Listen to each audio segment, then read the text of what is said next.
Good day! This is Teacher Rowan. I'll be your guide in exploring Google Apps for education, for teaching and learning. In Google for Education, teachers can connect and collaborate easily while staying on task. It gives teachers the freedom to spend more time personalizing the learning experience and less time managing it. Students can learn essential skills such as 21st century problem solving, which they can use it in their future careers. As such, the accessibility features will also help and assist every learner to do their best work. Google offers different useful applications that we can use to connect education to technology. This will help our teachers as a 21st century educators to innovate and find ways on how to make teaching and learning more exciting, engaging, effective, and flexible to the demands of the society. Let's re-explore the education experience by discovering new angles to create, collaborate, and communicate as one. Para sa bata, para sa bayan, at para sa guro. Ang pagkatuto, huwag gawing komplikado. Sulong edukalidad.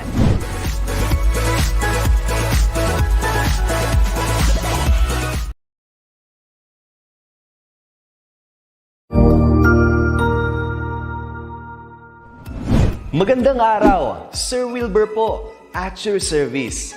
Narito ang ETUlay upang gabayan ka sa inyong pag-aaral upang lubos na maunawaan ang iba't ibang paksa o subject. Ang ETUlay ay isang free online tutorial class na pinangungunahan ng DepEd Educational Technology Unit sa pamumuno ni Undersecretary Elaine Del B. Pascua. Ang programang ito ay hindi lamang para sa mga bata, kundi ito rin ay magsisilbing gabay sa mga magulang at mga guro kung paano nila ituturo o gagabayan sa bawat asignatura ang kanilang mga anak o mga estudyante. Sa kasalukuyan, ang self-learning module mula sa rehiyon ng Calabarzon at kilala sa tawag na pivot ang ginagamit sa ating ETUlay online class. Kaya ano pang hinihintay ninyo? Ihanda na ang inyong mga ballpen o lapis, papel o kwaderno at samahan kaming itulay ang pagkatuto para sa bawat batang Pilipino. Sama-sama tayong magtutulungan para malampasan ang mga hamon sa panahong ito. Halina't matuto kasama ang inyong online tutor sa oras na ito.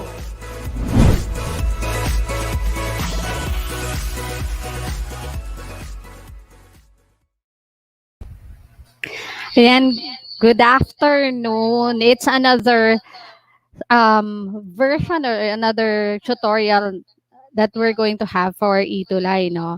So ngayon, ang i-discuss natin, so it's another time for statistics and probability. Week 6 na tayo, pero may babalikan lang tayo sa week 5, yung normal random variable. Okay, normal random variable. So pag sinabi nating normal random variable, the next thing that we're going to identify is ano ba yung mga hindi pa natin na di-discuss. Okay, ang mga hindi pa natin na di-discuss is yung probabilities. Okay, so pag tinabi nating probabilities, the probability of Z is in the opposite direction of 2Z values kapag meron tayong union. This is something na hindi natin na-discuss last time, no? So, paano natin i-relate yung probabilities doon sa areas under the normal curve? So, basically, when we talk about areas under the normal curve, ito yung probability na binibigay doon sa normal curve. Ngayon, direction na tayo. How are we going to apply this? So, makikita nyo to sa module nyo, nandun yan. Pero, other than that, if you're going to look at this scenario, when we need to get the probability that Z is equal to less than 1.32, pa-follow pa rin natin yung steps. Ano-ano nga yung mga steps na dapat nating i-follow? Yung katulad nung dati, yung 5 steps. Okay, ano yung una? Sketch a normal curve. So, meron na tayong normal curve dito. Since na-sketch na natin si normal curve, the next thing that we have to do is to locate. Okay. So, ibig sabihin, pag hinahanap pala natin yung probability, yan. Sorry, dumire-direction na tayo dun sa pinaka-lesson ngayon. Okay. Pag hinahanap pala natin yung probability, ibig sabihin, ang hinahanap natin, umuna ay yung area under the normal curve. So, paano natin gagawin yon? Gagawin natin yung steps 1 until 5. Yan. So, ito yung lesson na kailangan nating balikan from week 5, no? So, wag kayong mag-alala. Bibilisan natin para matapos natin hanggang dun sa lesson na dapat nasa week 6. Okay. Ngayon, z is less than 1.32. Kailangan i-locate muna natin si 1.32. Yun yung step 1. So, alam natin na ito ay 0, 1, 2, 3. Sa kabila naman, negative 1, negative 2, negative 3. Yan. So, kung ito yung given values natin, set muna natin si boundary na 1.32. Nasaan si 1.32? Nasa pagitan ni 1 and 2, pero a little closer sa 1. Kasi nga, 0.3 ang tens place natin. So, ililabel natin yan as 1.32.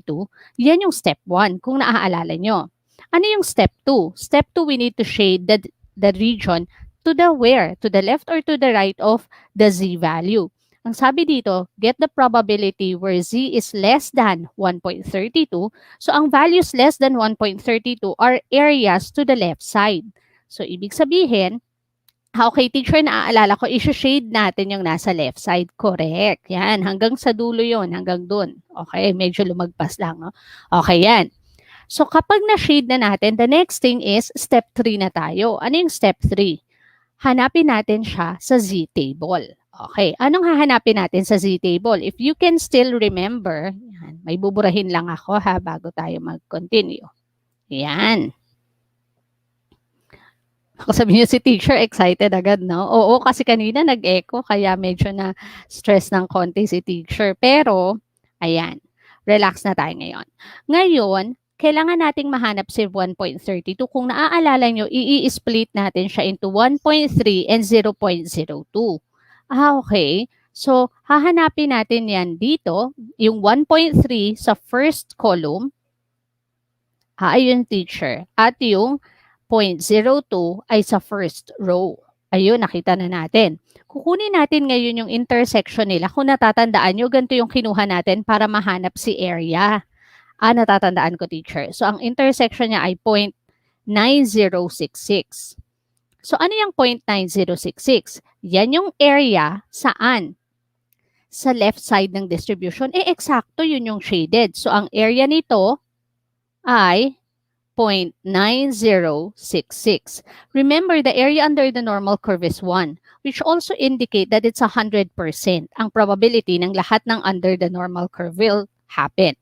Ngayon, ano raw ang probability na that z is less than 1.32? If you're going to look at it, the answer would be the probability that z is less than 1.32 is equal to, tama, yan na yun, teacher, 0.9066 or 90.66%. Remember, probability can be in form of decimal, percent, or fraction. Baka kasi nasanay lang kayo na fraction siya. Yan. Okay, next. The next thing that we have to identify is i-label na natin o tapos na natin i-label. Anong next, teacher? Yan na yung pinakasagot natin. Ang bilis lang pala. Yes. So, ibig sabihin, to get the probability, you have to get the area under the normal curve. Kuha ba yun? Okay, yan. Sige, tingnan natin. Ayan, good afternoon sa ating mga participants ngayong hapon, no? Sa mga kasama natin ngayong hapon. So, tuloy na tayo. Find the probability that z is less than 1.05. Okay. So, the first thing, step 1, is to draw a normal curve or sketch a normal curve. Naka-sketch na natin. So, nandiyan na siya. The next thing is to what? Locate negative 1.05. Negative 1.05 is between negative 1 and negative 2. Pero very close siya sa negative 1. Okay. So, label natin yan na negative 1.05. Okay, but it says here, z is less than negative 1.05. That means, ang shaded area natin, kung less than, ay nasaan? Nasa left side pa rin, teacher. Okay, nasa left side pa rin. Ngayon, ano raw yung probability niyang area na yan? That z is less than 1.05. So, nagawa na natin yung step 1 and step 2. Step 3, we have to look at the table. Hanapin ulit natin si negative 1.0, yan, si negative 1.0 sa first column at 0.05 kasi pag in-split natin yan, naalala nyo, 1.0 and 0.05. Ones and tenths together. And then, on the other side, we have the hundredths. Therefore, 0.05 is nandito. Ang default nung table na ginagamit natin is yung shaded area niya ay nasa left side ng value ni Z. Therefore, ang ating intersection ay 0.1469. Okay. So, ito, ang area dito ay 0.1469 sa left side ni Z. Nagkataon na yun din yung shaded. So, ibig sabihin, the probability that Z is less than negative 1.05 is equal to what? Correct. 0.1469 or 14.69. Okay, ano ko lang to. 14.69%. Oh, ganun pala yung teacher. Yes. Yan. Okay, may nagtatanong, no, yung app po na gamit ko, ito pong calculator is the emulator. Ito naman po ay Mimio Studio. Yan, very effective po ito yung ginagamit ko sa klase ko ever since. Now, next. Okay, possible pala na ang probability ay between din. Yes, just like what we have in example number 3. Find the probability that the value of Z is between negative 0.75 and 1.56. So, kailangan para makuha natin yung shaded area, yung probability, kunin natin yung area under the shaded region. So, hanapin muna natin, sketch natin yung normal curve, then ilocate natin una si negative 0.75 na nasa pagitan ni 0 at negative 1. Pero a little closer kay negative 1, no? Don't forget to label. And then, the other one is Z is 1.56. So, nasa pagitan siya ng 1 and 2, a little more than half of 1 and 2. So, 1.56. Since Z is a value greater than negative 0.75 but less than 1.56, therefore, we're going to shade the area in between. Okay, paano yan, teacher? Okay, the first thing that we have to do is to get the area of below negative 0.77 and below 1.56. Naalala nyo, pag area in between, ano ginagawa natin? The bigger area minus the smaller area, kung natatandaan. Sige, gawin na natin. Ito ay negative, so hanapin muna natin si negative 0.7 at 1.56. So, 0.05. Split natin yan, negative 0.7 at 0.05. Okay. Ayan. So, anong intersection nila? Teacher, 0.2266. Okay. 0.2266 ba? Yes. So, lagay na natin. Kaya lang yung area na yan ay sa left ni 0.75. Therefore, yung area na 0.2266, yan, ay area sa left side. Okay. Gets ko, teacher. Paano natin makukuha yung in between? Kunin muna natin yung area sa left ni 1.56. Okay. Tago ko muna to.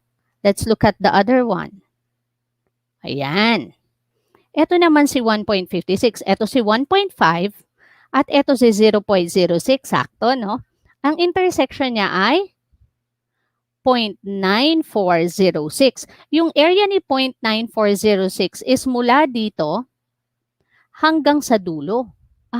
Teacher, yun pala yun. Oo, yun yung area ni 0.9406 sa left ni 1.56.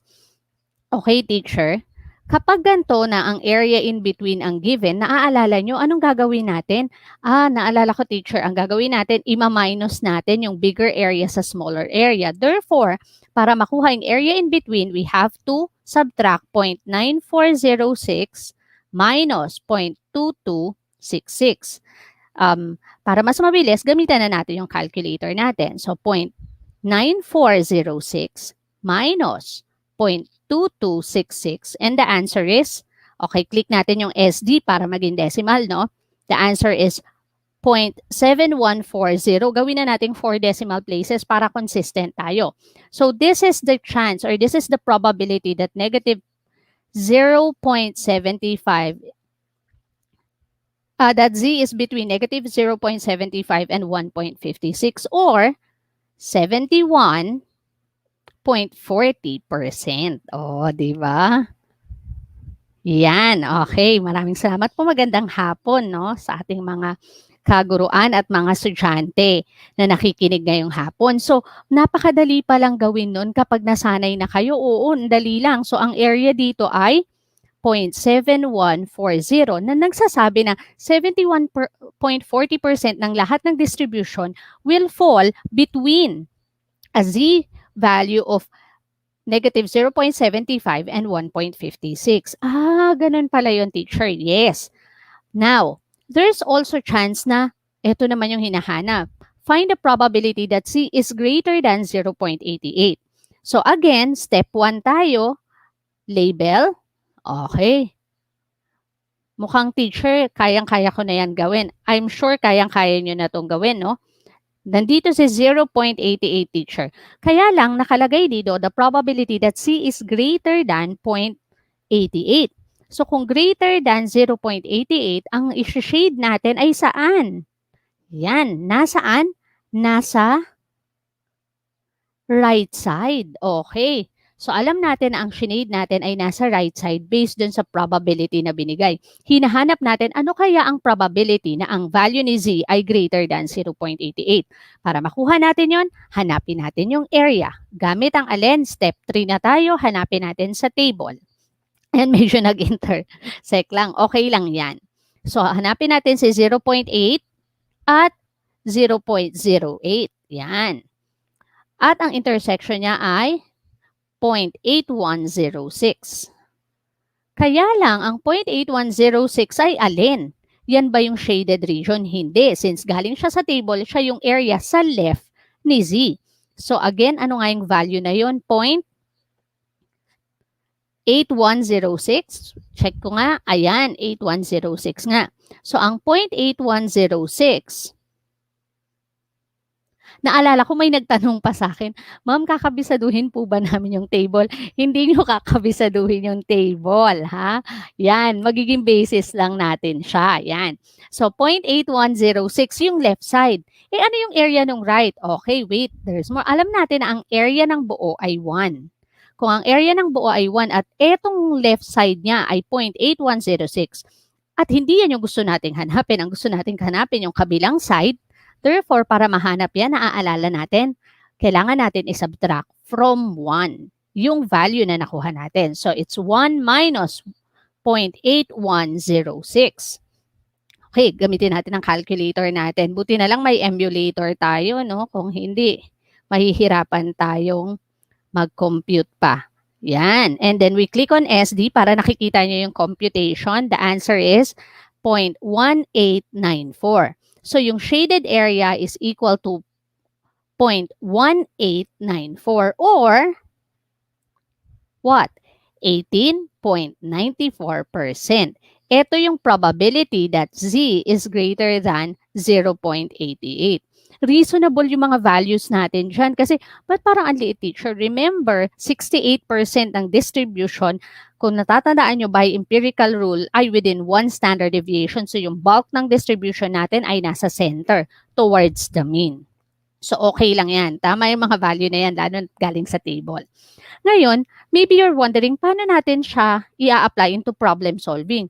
Ito kasi, teacher, yung binigay mo na example, Z value na yan. Paano kung actual score ang binigay? Katulad nito. Tingnan natin yung example 5. Let x be a normal random variable with a mean of 15 and standard deviation of 3. Find the probability that the score is less than 19. Ah, okay. Yun yung hinahanap ko. Alam ko na ang mean niya ay 15, ang standard deviation ko ay 3. Ang probability na hinahanap ko ay less than 19. Ngayon may problema ako, teacher, kasi wala naman tayong direktang value niyan. Remember, standard normal variable. So, i-convert natin ito into a standard normal variable na kung saan ang mean natin ay 15, ang standard deviation natin ay 3, at ang score nyo, gagawin muna natin siyang 19. So, paano natin i-convert? Naalala nyo yung computation na ginawa natin last time? Z where we convert the given score, the actual score, into a standard normal variable. So z is equal to the score minus the mean of the population over the standard deviation of the population. Therefore, teacher, yung pinaka-19, i-convert natin siya into a z-score? Yes, para mag-graph natin. At pag nag-graph natin, makukuha natin ang area. Pag nakuha natin ang area, makukuha na natin yung probability. O, di ba? So, ano yung x? 19. Minus, ano yung mean? 15. Over the standard deviation of 3. Since 19 to, ine-expect natin na ang value ni z ay positive. So, gamitin na natin yung calculus. 19 minus 15 divided by 3 para mabilis na lang. 4/3 decimal is, z is approximately 1.33. So ibig sabihin, pag kinuha natin yung probability that x is less than 19, pareho rin yan kung kukunin natin ang probability that z is less than 1.33 exactly. Okay. Yun pala yung gamit nun, teacher. Oo, yun yung gamit niya. Okay. So, continue na natin. Then, ano nang gagawin after? Yan. Ayan. Shout out daw from Santa Clara Elementary School. Yan. Thank you so much sa mga nakikinig, no? Yan. Tama si Jerome kanina. Sabi niya, I think it's 1 minus the z-score. Yung sinagutan kanina, very good. So ngayon, na-convert na natin, balikan na natin tong problem natin, na-convert na natin ngayon si score into a z-score, into a standard normal variable. Pwede na natin siya ngayong kunan ng area. Again, the first step is to sketch the graph. Paano yun? Hanapin natin si 1.33. Nasa pagitan ni 1 and 2 pero a little closer kay 1, teacher. Yan. Nasaan yung shaded area natin? Since less than, teacher, nasa left. Tama ba? Yan. Okay. Ano nang susunod? Table na. Tama. Tingnan na natin sa table, teacher. Di ba? Medyo nag-i-intersect lang, no? So, okay lang. Anong hahanapin natin sa table? Hanapin natin si 1.3 at si 0.03. Yan. At ang intersection na makukuha natin is 0.9082. Ito yung area sa left ni 1.33. Yun din yung shaded. Okay, teacher. Since yun din yung shaded, yun na yung probability. Therefore, yan, buburahin ko lang yung mga binilugan ni teacher. Yan. So, ibig sabihin, teacher, ang probability, ayan, nakalimutan ko yung nakuha nating value. Balikan natin. 0.9082. Ano ko muna? I-label ko. 0.9082 yung area. Yan. So, ibig sabihin, teacher, yung probability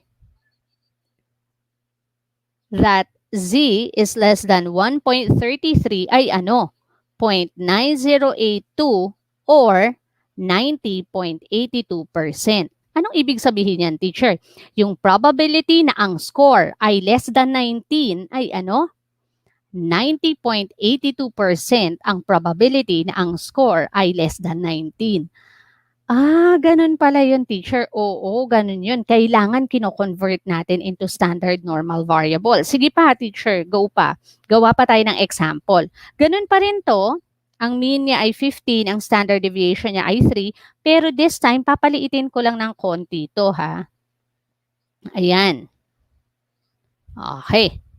So, the thing is, kung ito ay actual score, kailangan natin siyang i-convert into what? Alam na natin yung 19 no? Alam na natin yung area ng 19 na solve na natin dito. Si 19, z is 1.33. Pero ang hindi natin alam si 10. So we need to convert 10 into what? Into a standard normal variable. So paano natin yun gagawin? Ganun ulit, z is equal to the score minus the mean divided by 3.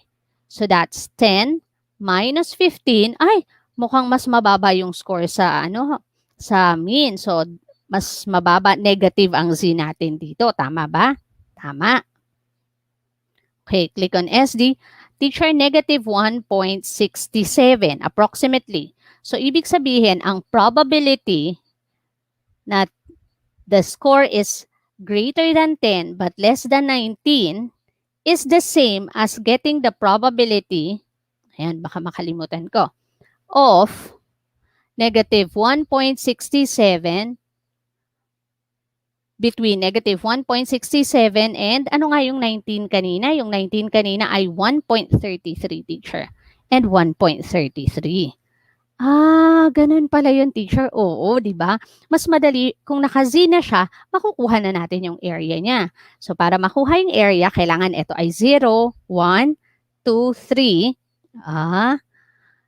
Then, may sagot na si Jerome ha. Sige, tingnan natin. Negative 1. Ayun yung area kanina. Tama. Okay. Masaya ko na nakakasunod, no? So, negative 1, negative 2, negative 3. Ngayon, kailangan nating iset yung boundary. Si Z 1.33 ay nandito. At yung isa naman, negative 1.67 sa pagitan ng negative 1 and negative 2. Yan. Ngayon, sabi, 10 is less than x and x is less than 19. So, ibig sabihin, ang shaded area ko is in between. Okay, teacher. Alam ko na yung area ni 1.33. Alam ko na ang area ni 1.33 hanggang dun sa dulo ay ano? Tingnan ko lang yung sagot ni Jerome kanina. Tama, ang sagot ni Jerome kanina ay 0.9082. Ngayon, paano natin makukuha yung shaded area in between? Kailangan makuha natin yung area nito sa left ni negative 1.67. Punta tayo sa table.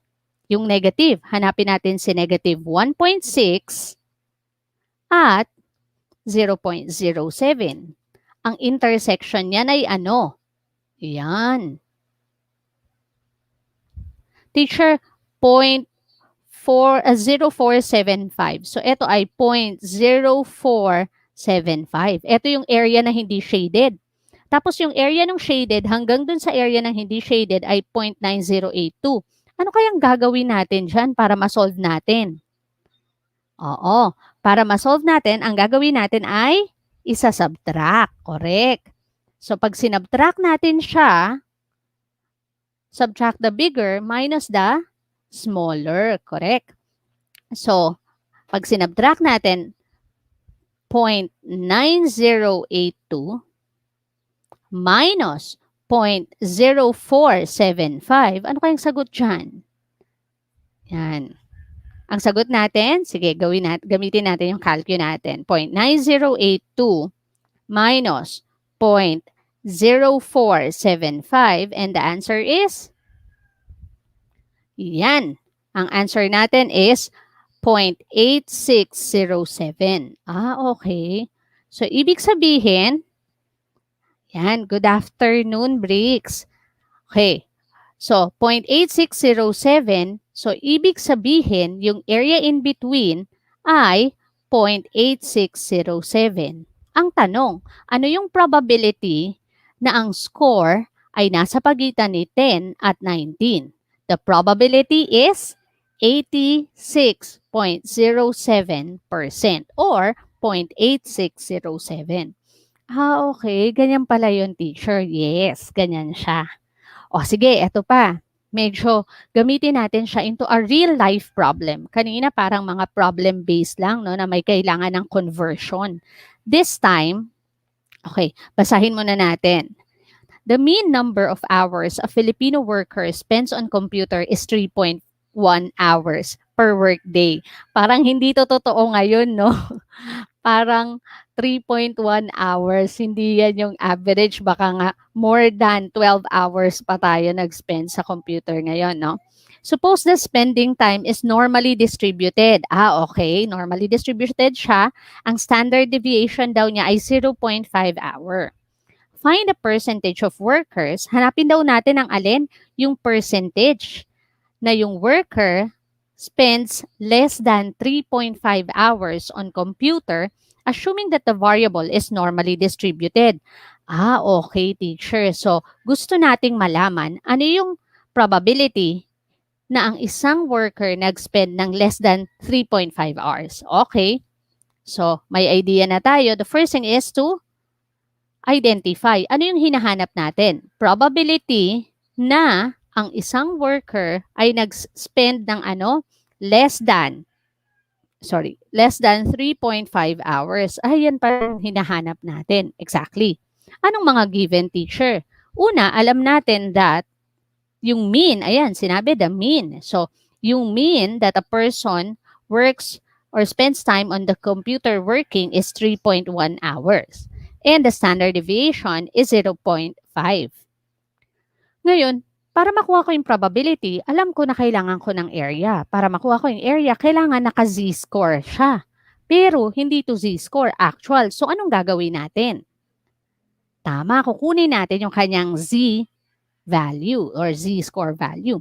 Paano ang gagawin natin? E di, gagamitin natin yung formula na score, which is 3.5, minus the mean, which is 3.1, divided by the standard deviation, which is 0.5. Okay. So, gawin na natin. Pwedeng fraction. Pag may feature yung calculator nyo na iba, i-explore nyo na siya. Minus 3.1 over 0.5. Yan. And the answer is 4/5 or 0.8. So, ang equivalent value ni x is less than 3.5 is 0.8. So, kung gagawin ko to at i-convert ko, the probability that x is less than 3.5, that's what I'm looking for. Pero actually, equivalent siya sa paghanap ko that the probability of z is less than 0.8. So, pwede ko nang gawin yung 5 steps. Anong una? Draw a normal curve. Okay. Mas gusto ko kopyahin ko na lang, teacher. Pwede ba yon? Oo. Sa app natin pwede. Ayan. Convert na lang natin. Ayan. Paliitin ko na lang siya. Okay. Ayan. Ngayon, ang gagawin natin, ito ay 0, 1, 2, 3. Dito naman, -1, -2, -3. Okay, teacher. Now, sabi ko, less than 0.8. So, sa z tayo titingin, syempre. Kung less than 0.8 siya, nasa pagitan siya ni 0 at 1. Pero medyo close kay 1. Yan. Close sila. Pero less than. So, saan ang isi-shade ko? Left or right? Tama, left. Yan. Kapag sinade ko na si left side, okay. Pag sinade na natin si left side, nasaan siya? Yung 0.8. Nasa step 3 na tayo. Kunin natin sa table. Ang bilis naman ni Jerome. May answer na si Jerome. 0.8 at saka 0.00. Bakit 0.00? Remember, wala tayong, ayan, medyo iaangat ko lang ng konti para makita nyo. I-move ko lang. Yan. Okay. So, ang intersection nila ay ano? Yan. Ang intersection niya ay ito. 0.7881. Na kung saan etong area na to ay nasa left side. So, eto si 0.7881. Nasa left side ni C. Eksakto yun din yung shaded. Okay. Alam ko na. Yan na yung hinahanap ko. Okay. Ngayon, the next thing that I have to do is to identify what I'm looking for. Alam ko na ang probability that Z is less than 0.8 ay ano? 0.7881 or 78.81%. Therefore, ang probability na ang isang tao ay nagtatrabaho ng less than 3.5 hours with his or her computer ay ano?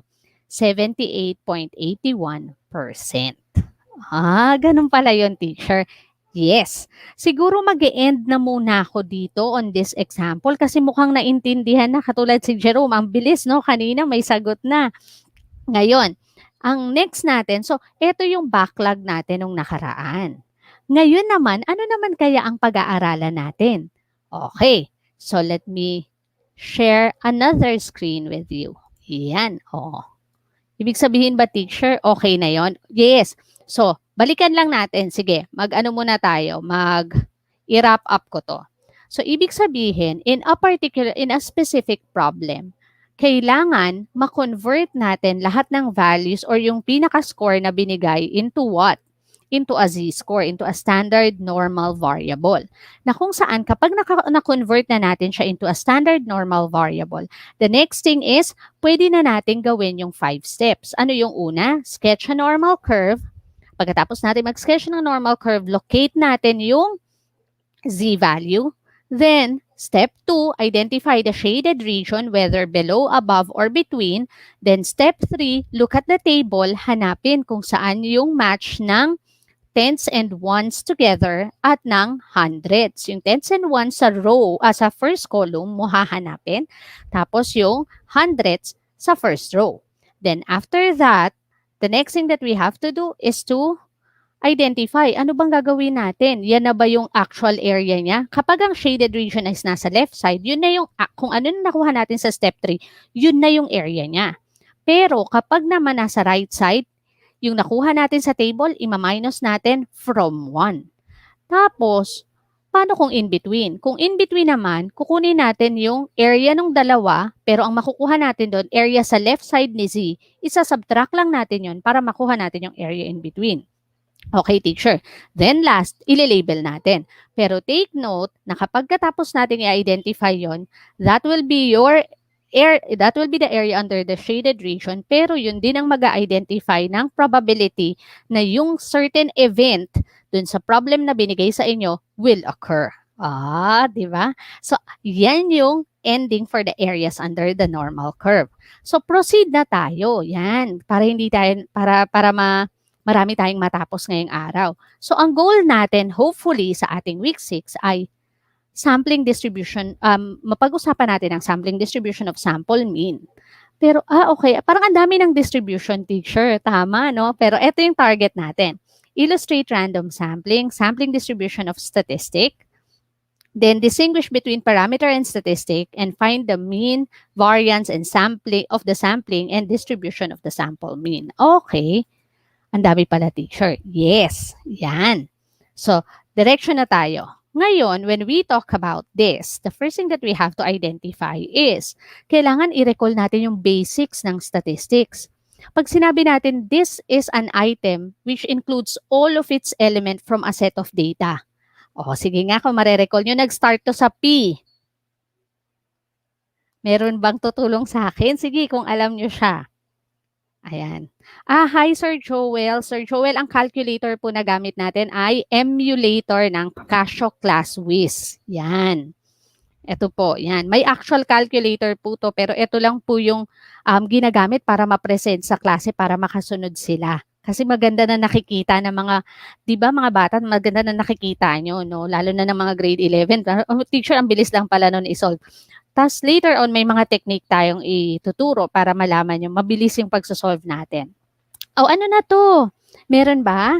Pag sinasabi natin lahat ng elements kasali, lahat ng data, kung ang pinag-uusapan ay buong Makati, so lahat ng population ng buong Makati, voters ng Makati, sinabi ko na, lahat ng tao sa lahat ng voters sa buong Makati, anong tawag doon? Population, tawag. May idea na kayo dito sa susunod. It is a subset or an incomplete set taken from a population of objects or observations. Ano naman yan? Nag-start sa S. Meron ba? Yan, hintay tayo. Baka may mag-comment. Okay. Ito naman ay sample. Okay.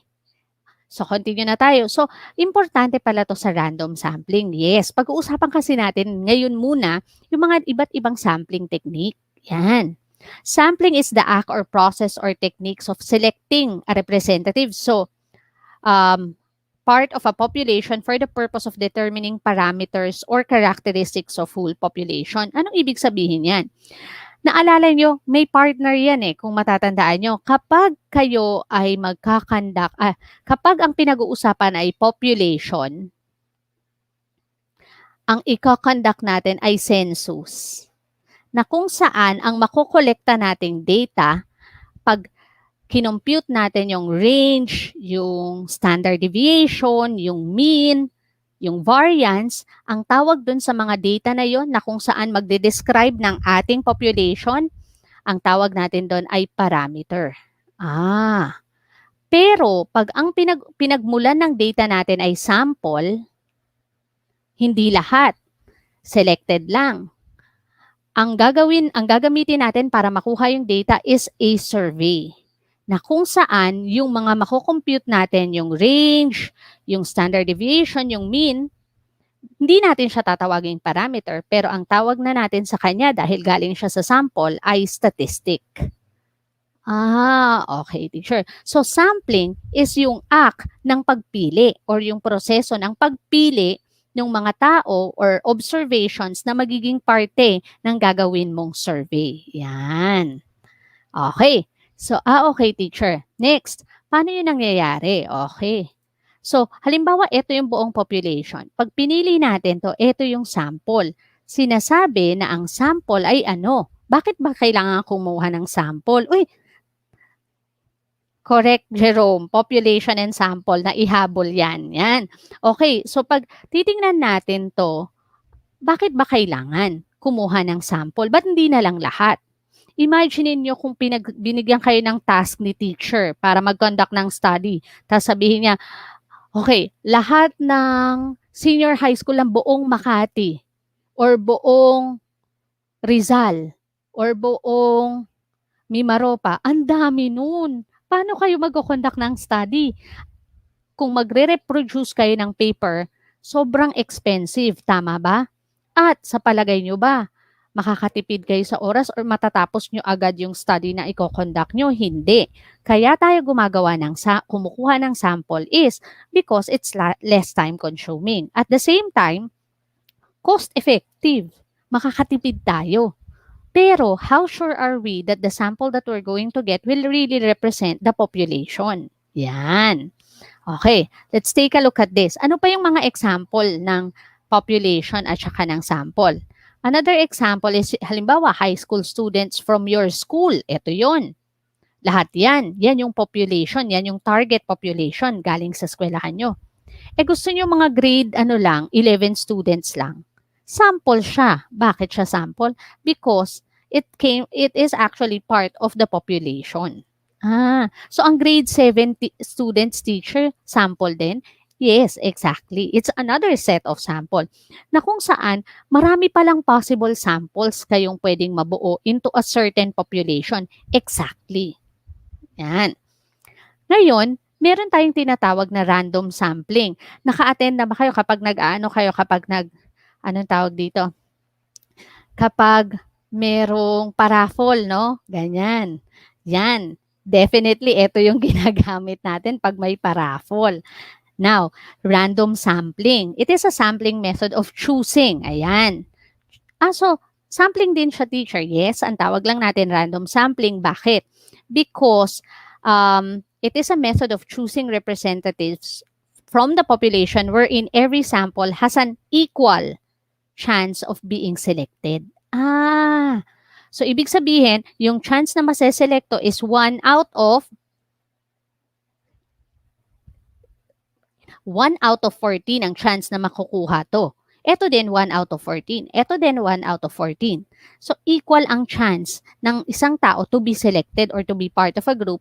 Random sampling ang tawag doon. Now, the sampling technique that involves random selection are called probability sampling, na kung saan everyone have equal chance of being selected.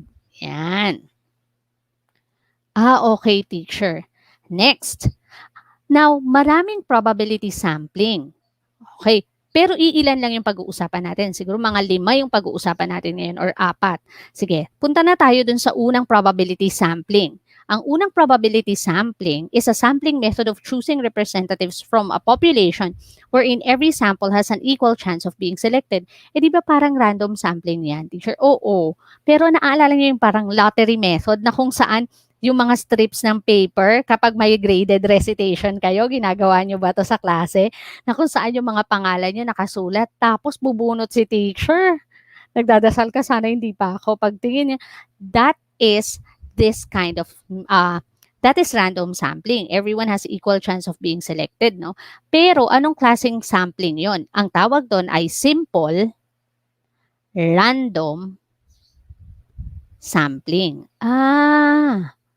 Okay. Yan, yung katulad nga nun. Another thing is yung may mga naka-assign kayong number. Tapos, isulat yung sa table of random numbers, that's another simple random sampling din yon. Another thing ngayon, virtual na, may mga app na. Pero pwede rin si calculator. Okay, pakita ko sa inyo example. Paano ginagamit si calculator? Para kung magpaparaffle kayo sa klase, pwede to. Okay. So, paano natin ginagamit si calculator? In case of class quiz, pwedeng alpha, then yung dot, ayan, ulitin ko alpha, alpha, tapos dot, red function niya kasi yon. Then we can click on, halimbawa gusto ko ang choices 1 to 100 lang. 1, then shift, open parenthesis para mag-appear yung comma kasi yellow function niya yon. Then 100, then close parenthesis. Kapag clinic nyo si equal sign, parang nag-draw lots kayo at ang nakuha nyo ay 70. Equal ulit, o 30 naman. Next, 31. Next, 14. Random sampling yan. Electronic nga lang. Paano kung gusto kong palitan? Di back natin. Gawin natin siyang 1 to 1,000. Tingnan natin yung magiging choices.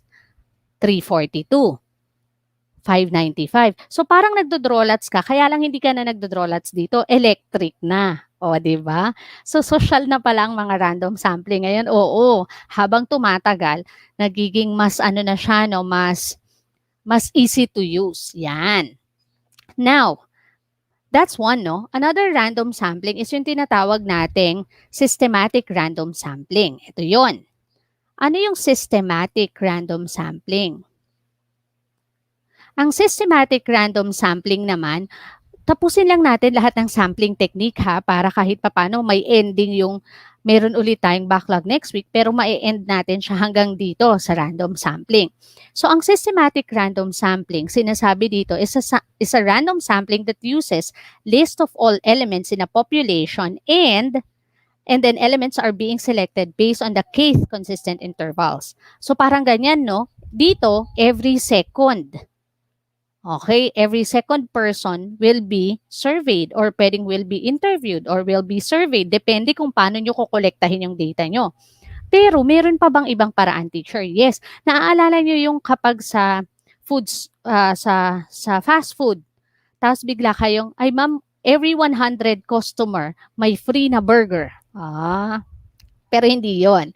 Okay, so yun, every 100. Yun si K. Kasi tuwing every 100 or every 100, every 50 customer, magsusurvey tayo kung nasasatisfy ba sila dun sa mga food at dun sa presyo ng binibenta natin. So, ibig sabihin, every 50th, ang K natin dun ay 50. Okay, ngayon, paano to kinoconduct? Okay, halimbawa, magbigay tayo ng example.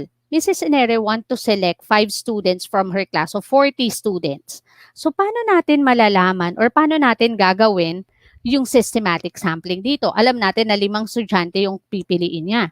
Ang pwede kong gawin is para makuha ko, i-divide ko si 40, si population, dun sa desired number ng students, 5. Which is 40 divided by 5 is 8. So 8 na, teacher, hindi pa. Maglalagay ngayon ako ng pieces of paper, pwedeng draw lots, pwede akong maganto. Yan. I-delete ko 1 to 8. Yan. 2, ayan. So, ay mamaya na. Kunwari wala pa ako. 1, 2, 3. Maglalagay ako ng pieces of paper. Or, magra-random ako na 1 to 8, 4, and so on hanggang 8. Kapag nalagay ko na yan, magdodraw lots ako. Kung anong lalabas, sige, try natin dito. Halimbawa ito, 1 to 8 equals 4. Ang lumabas ay 4. So, ibig sabihin, every 4th element will be part of my sample. So, paano yun? 5 lang. Di 5 lang. 4. Lahat ng yung pang-4, pang-8, pang-12, 4, 8, 12, 16, at pang-20. Those will be part of my study. Yun yung 5 estudyante na pipili ko. Okay ba? So, anong ginawa ko? 40 divided by 5 kasi 5 students. So, 8 ang naging resulta. So, ibig sabihin, pwedeng hanggang 8 yung maging value ni K. Pero, para random sampling siya, kailangan magdo-draw lots ako. Ang nakuha, 4. Based on electronic raffle ko, ang nakuha ko, 4. So, 4, 8, 12, 16, 20. Okay ba? Okay. Ngayon, next. Ganun pala, teacher. Yes, ganun. So, ganyan yung magiging part ng study ko kapag ang gusto kong gamitin ay systematic random sampling.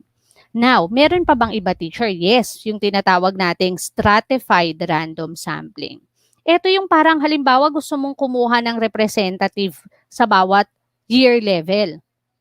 Pero para fair, halimbawa ang grade 7 ay napakarami, ang grade 8 ay napakakonti. So para fair, kailangan naka-proportion. Proportional yung pagkuha ko ng sample. Kung madami yung population sa grupo na to, maraming sample ang kukunin ako dito. Kung onti ang population sa grupo na to, konting sample ang kukunin ko doon. So, stratified random sampling is a random sampling wherein the population is divided into different strata or divisions. Pero paano natin siya kinokonduct? Okay, eto, let's have an example. Suppose we have 1,500 residents in population using 5% margin of error. What is the sample size? Ito additional na lang to actually dun sa pinaka-module nyo. Ang ginawa lang is in-identify lang kung ano-ano yung mga sampling.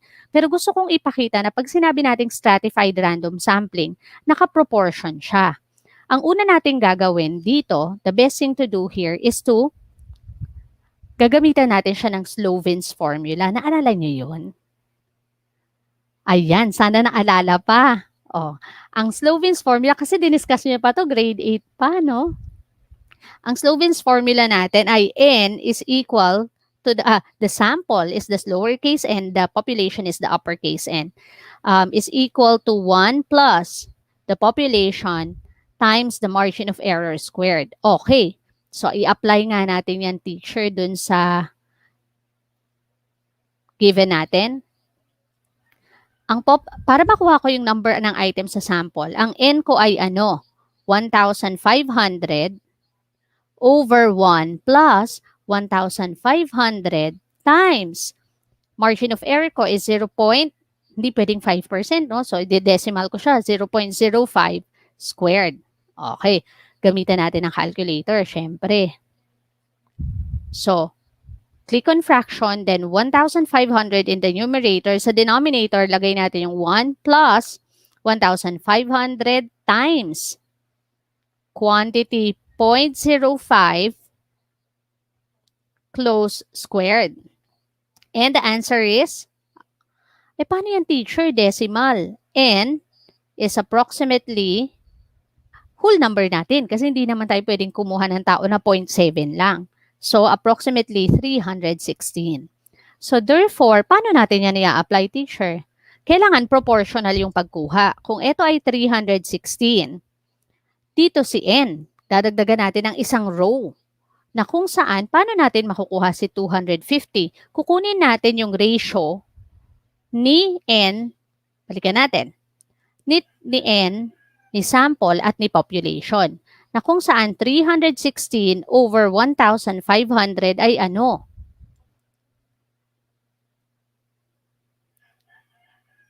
Teacher, approximately 0.21. Ayan.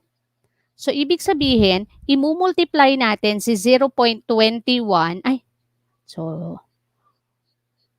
Sumobra. Okay, yan. Si 0.21 sa bawat item. Ibig sabihin, kinukuha natin yung proportion, no? O sige nga, gawin natin siya, no? 250 times 0.21. The answer is, ayan, 52.5, hindi pwede kasi wala naman tayong 0.5 na tao, so 53. And so on, na kung saan, kapag tinotal nyo yung makukuha nyo dito, ang magiging sagot, 316. O gawin na nga natin, 180 times 0.21. Whole number na. 38, kasi rounded, no? 320 times 0.21. 67.2, teacher. 600 times 0.21. 126 and 150 times 0.21. 31.5, 32. Kapag in-add natin si 32 plus 126 plus, 67.2, tatanggalin ko na si 0.2. 67 plus 38. plus 53. Ang total niyan ay 316. O, di ba? Yan ang stratified random sampling. Okay, ngayon, paano naman, teacher? Itong next na to, ang tawag natin dito ay cluster sampling. Ang cluster sampling is a random sampling wherein the population, ayan, is divided into clusters of, teka lang yan, into clusters or groups, and then the clusters are randomly selected. Ngayon, kapag ganito, ang ibig sabihin nito, teacher, paano yan? Paano cluster? Halimbawa, lahat ng buong Pilipinas, pipili lang kayo ng region. Pili ka ng 3 region na unang mabibigyan ng bakuna. Ayan. Unang gagawa natin ng study about sa bakuna. Region, nag-draw lots, region 1, region 2, ang tawag doon, cluster sampling. Kasi hindi individual ang hinanap natin, kundi yung buong cluster, yung buong region. Yan. Normally, ang tawag din natin dito sa cluster sampling, tinatawag din to or it is also known as geographical basis. Yan. Bakit geographical basis? Kasi nga, ang pinag-uusapan natin dito ay malakihang lugar. Kaya, hindi individual ang kinukuha, kundi clusters. Okay. Next. Last na. Okay, ngayon, mag-practice tayo saglit. Sabi ko, mga 5 minutes na lang tayo. Yan. 5 minutes at most. So, pwedeng less pa. Sige nga, tingnan natin kung alam nyo, no? Tingnan natin. A researcher writes, mag-practice tayo, writes the name of each student on a piece of paper, mixes papers in a bowl, and draws 7 pieces of paper. Ano kayang random sampling ito? Nako, wala pang nasagot. Ito yung una. Ano yung una natin? Simple random sampling. Yan. Fishbowl technique ang tawag nila dito or lottery. Next, a researcher selects every 7th student from a random list. Every 7th, no? Ano yan? Systematic random sampling yan. Okay, number 3. A researcher tells the class to count and then select those students who count a multiple of 7. Systematic din yan. Okay, next. As researcher separates the list of boys and girls, then draw 7 names by gender. Considering na pareho yung number ng boys and girls, kasi kailangan pag stratified random sampling. Pag nag-stratified tayo, kasi kailangan proportional yung pagkuha natin ng part ng sample. And last, a researcher surveys all students from 3 randomly selected classes out of 7 classes. 3 klase out of 7 classes. So, siya ay cluster. Kasi hindi individual yung hinahanap natin, kundi group of individuals. Ayan, I hope you learned something, no? Last na talaga. There are also sampling techniques na hindi nag-i-involve ng random selection of data. Ang tawag natin dito ay non-probability sampling. Pag probability, everyone have equal chance of being selected. Pag non-probability sampling, ibig sabihin, ito ay sampling na kung saan not everyone have equal chance of being selected. Ano yun? May example ba nun, teacher? Yes, may example nun. Okay. Ano yung mga example na yan? Is a sampling wherein the researcher gathers data from the nearby sources of information exerting minimal effort. Wala masyadong effort kasi nga, okay, sila yung mga kako-teacher ko, sila na. O yung mga kaklasmate ko na lang para madali. Magkakonda kayo ng survey, yung mga kaklasmate ko na lang para madali. Yun. Anong tawag doon sa sampling na yun? Convenience sampling. Yan. Hindi ka na not everyone have equal chance of being selected, pero something that will be convenient in your part. Convenience sampling. Okay, teacher. Next. Example niya, halimbawa gusto mo mag-investigate ng most popular primetime TV series, ayaw mo nang lumabas ng bahay. Anong ginawa mo? Tumawag ka na lang via landline. Anong pinagbasehan mo? Yung yellow pages. So, ito, bias to. Bakit? Kasi ang pwede mo lang matawagan yung mga nasa yellow pages. At, ano pa? Yung may telephone. Paano kung walang telephone? Wala silang chance para maging part ng study na gagawin mo. Okay. So, next. Ano pa ang sinasabi nating non-probability sampling? Isa pa ay yung tinatawag nating, kumbaga, halimbawa, ang gusto mong mag-investigate on yung mga na-experience ngayon ng mga nag-online class. Hindi lahat magiging part ng study mo. Hindi lahat may equal chance of being selected. Bakit? Hindi kasi pwede yung modular, online lang. Ang tawag doon ay purposive sampling. Yun ay non-probability. Pero, kahit may purpose ka, tapos ang ginawa mo, lahat ng yon, kumuha ka pa rin ng sample. Paano, teacher, kung ang ginawa ko, kumuha pa rin ako nag-sample pa rin ako out of dun sa mga nag-online. Pero ang ginamit ko, table of random numbers, or ang ginamit ko, stratified random sampling per school. O yun, pwede mong i-claim na yun ay probability, random sampling. Yun yung probability sampling. Yan. So, stop na muna tayo dito. Yan, sobrang nag-extend na tayo, no? Yan.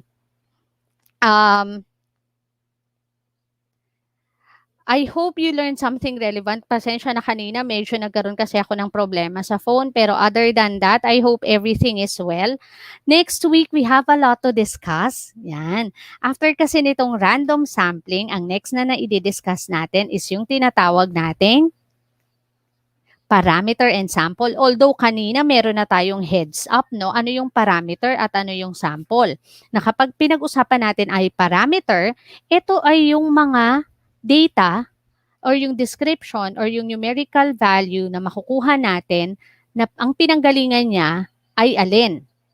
Ang pinanggalingan niya ay yung population.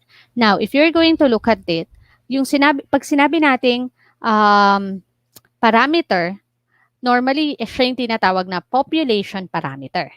Kapag sinabi naman nating sample, siya yung tinatawag na sample statistic. Yun, pareho yun. Mean, median, mode, standard deviation, variance, range, mean absolute deviation, lahat yan, pwede siyang parameter, pwede rin siyang statistic. Tawag sa kanya parameter kung galing siya sa data ng population. Ang tawag sa kanya statistic kung galing siya sa data ng sample.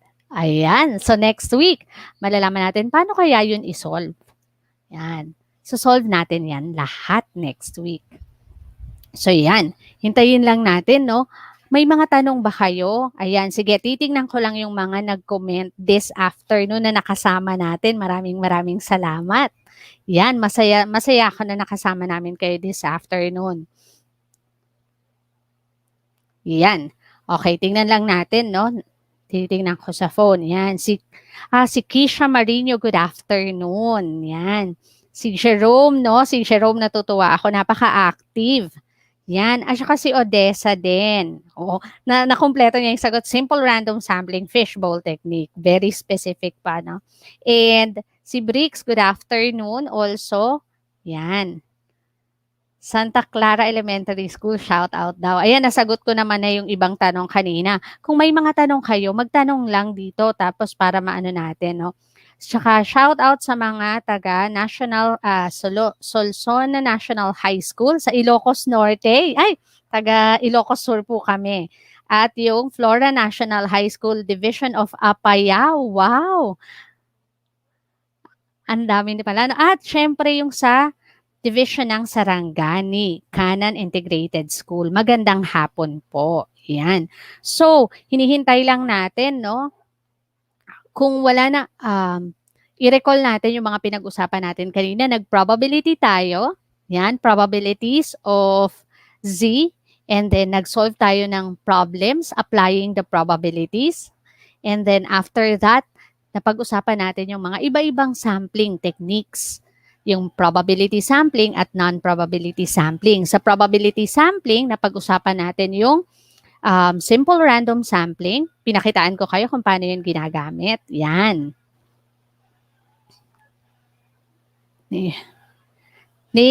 Shout out daw sa Libertad National High School sa Butuan. Wow, ang lalayo pala ng mga kasama natin ngayong hapon. Masaya po kami na nakakasama namin kayo. Ayan. Okay. Maraming salamat po. See you next week. Huwag po tayong bibitiw at marami tayong exciting na discussion pa next week. See you next week.